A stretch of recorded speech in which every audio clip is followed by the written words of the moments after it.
ตลกชื่อดังของประเทศไทยเลือดขึ้นหน้า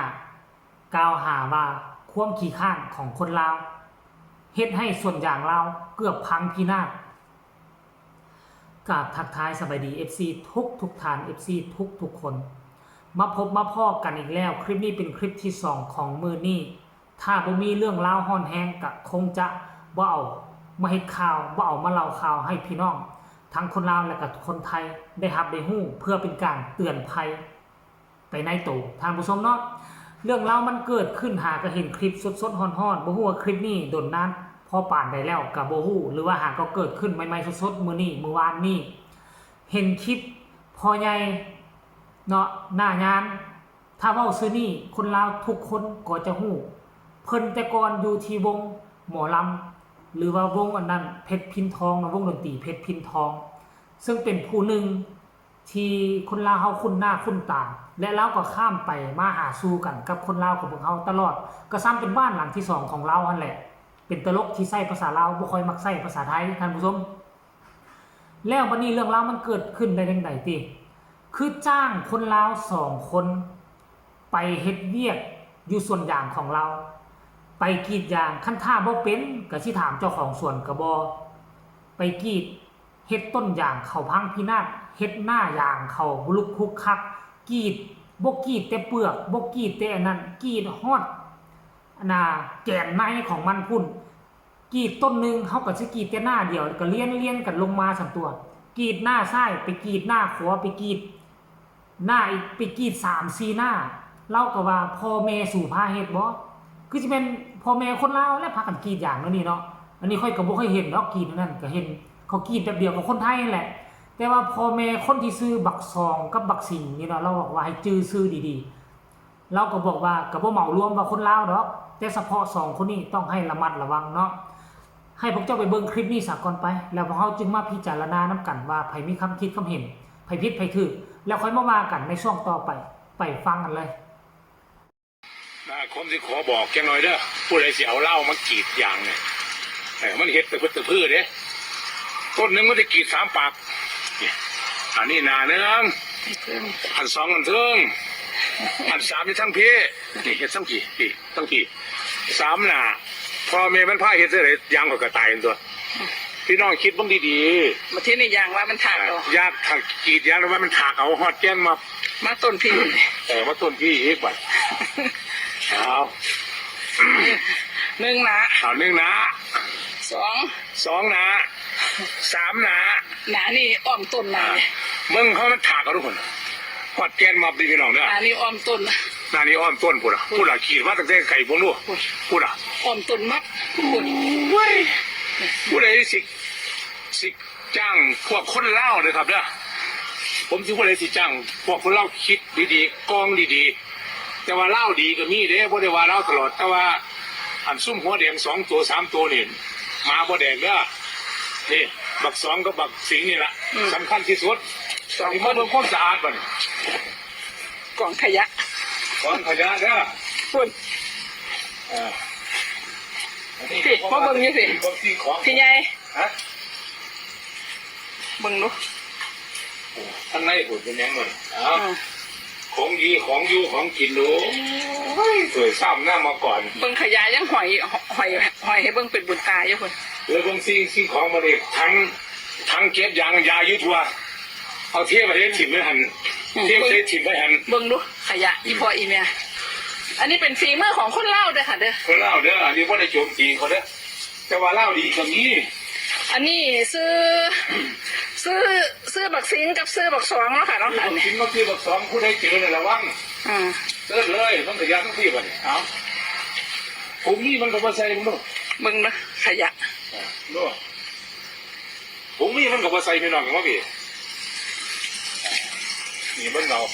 มันก็ยายพุ่นต่างไปเบิดแล้วกลายเป็นเทียงล่างเลยนี่เป็นเสียงล่างเลยขนาดนี้สิได้มาทำความสะอาดเป็นมือคนนึงนะคะอันนี้คือความสะอาดเขาพ่อแล้วกี่ขั้นมากรีดยางผมเนี่ย15 มือได้ยาง3 มีดคือกรีดในน้อยมีดได้หลายเบื้องต้นนี่นะคะต้นนี้จะปากพูดอันนี้นะคะเบื้องปกติมันกรีด1ทางใต้ สอง สองสาม สอง สองนี้สาม สองนี้ มันสิ สาม เพียงเครื่อง น้ำ คำ เครื่ นี้ อง สี่พุ่นกำลังสิขึ้นไปค่ะ ดูอันนี้คือ เบิ่งตัวนี้ ตัวนี้ ก็ อ่ะ คือกันหนึ่งทั้งไป สองเครื่อง เครื่อง พ่อแม่มันพ่ายเฮ็ดเสร็จแล้วถึงพุ่งไปซื้อไว้ด้วยบักสิงกับบักสองซื้อมันบอกว่าแดงดอกนึงพี่น้องคันรับก็รับไปนะที่ผมสิบอกสู่ฟังผมไม่ได้หาว่าไม่ได้จ้างเขาเด้จ้างเขาแต่ว่าพี่น้องเตรียมพวกพวกเนี่ยกรีดยางเครื่องเดือนได้ยาง3 มีดเขาบ่มีผมก็สีให้2 สอบ 3 สอบให้กินฟรีอียังบ่มีผมบ่ให้เบิดหาบ่ผมเรื่องมากนี่คือความขี้ข้านของคนเล่าพี่น้องเด้อระวังเอาผมเตือนซื่อๆดอก คนดีก็มี คนดีก็มีบ่ได้เมาตลอดเด้ ยกเว้นสิงกับสอง ยกเว้นสิงกับสองนี่ระวังพี่น้องระวังเด้อผมเตือนที่นี่แหละครับ เป็นจังไหนท่านผู้ชมถึงแม้นว่าเราจะออกตัวบอกว่าคนลาวผู้ดีก็มีผู้บ่ดีก็มี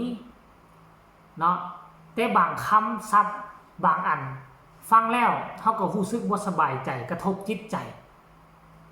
อย่าหับคนลาวมาเฮ็ดเวียกอย่าหับคนลาวมาเฮ็ดเวียกความขี้ข้านของคนลาว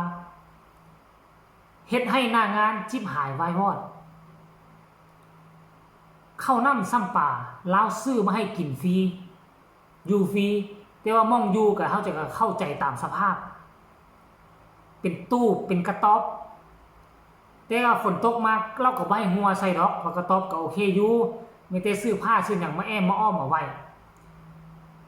แล้วหลังจากที่เกิดปัญหานี้ขึ้นมาบ่ฮู้ว่า2คนนี้ซื้อบักสองและบักสิงนี่หนีไปไสหรือว่าเมื่อกี้อย่างแนวนั้นแล้วกระโตนหนีไปเลยทิ่มส่วนยางเราโดยที่บ่มีการรับผิดชอบหรือบ่แล้วก็ไปทายเห็นฮอตกกยางหน้ายางกระปาดบะเลเซซะไปท่านผู้ชมคันสิเว้าแล้วก็บ่มีความเป็นมาตรฐานมาอยู่ครึ่งเดือน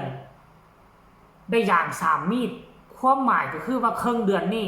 กรีดยาง3 เทื่อสั่นละบ่อันนี้ค่อยก็บ่มีส่วนยางค่อยบ่ฮู้เนาะได้ยาง3 มีดความหมายของเราก็คือสิแม่นนั่นแหละมาอยู่ครึ่งเดือนก็สิแม่นอยู่15 มื้อกรีดยางเพียงแต่3 เทื่อมันโพดโพบ่ท่านผู้ชมปกติกรีดยางเฮาก็สิกรีดกันทุกเช้าซั่นตัวบ่แม่นวะทุกตอนเช้าเวลาตี2ตี3หรือว่าภาษาลาวเฮาก็ประมาณ3 โมงเช้า4 โมงเช้าก็เริ่มกรีดแล้วกรีดแล้วก็ป้าไว้หมดมื้อนึงว่ะน่าจะมื้อบ่ามื้อกรีดตอนเช้ามื้อนี้แล้วมื้ออื่นมาเก็บมื้อฮื้อก็กรีดถ้ามาอยู่15 มื้อมันก็น่าจะได้หลายกว่า3 มีดนะท่านผู้ชมกรีดยางเพราะฉะนั้นแล้วประเทศชาติบ้านเมืองเฮาเนี่ยเสื่อมเสียชื่อเสียงเพราะคนชื่อบักสิงและบักสองนี่แหละบ่ว่าอยู่ประเทศใดเฮ็ดให้คนลาวเดือดร้อนคันท่ากรณีว่าเมียเราหรือเราบ่ออกตัวเป็นระยะไปก็จะแม่นแห้งเสื่อมเสียนักเฮ็ดให้นายจ้างผู้จัดผู้จ้างอาจจะคิดระแวงยังใครว่าเราบอกสีผมชื่อบักสิงและบักสองแล้วก็ผมสีแดงๆผู้นึงเนาะเราก็ว่าบ่เป็นคนลาวหมดทุกคนมุ่งเป้าไปใส่คนซื่อสิงหรือซื่อสองนี่ควรจะออกมารับผิดชอบและขอโทษซะพฤติกรรมมันจะเฮ็ดให้คนลาวเฮาที่ไปหากินอยู่ประเทศไทยมันเดือดร้อนเอาคลิปนี้ก็เอาฝากฝังไว้ซะมีเด้อเนาะเราก็บ่มีเจตนาสิมาโจมตีวิพากษ์วิจารณ์ดอกเอาความจริงมาเล่าสู่ฟังแต่บางคำเว้ากับคันค่าคนลาวเฮาฟังมามันก็บ่ม่วนหูปานใดเนาะท่านผู้ชมนะใครมีคำคิดคำเห็นก็ส่งมาใต้คอมเมนต์ก็แล้วกันพบกันใหม่ในคลิปหน้าสำหรับคลิปนี้สบายดี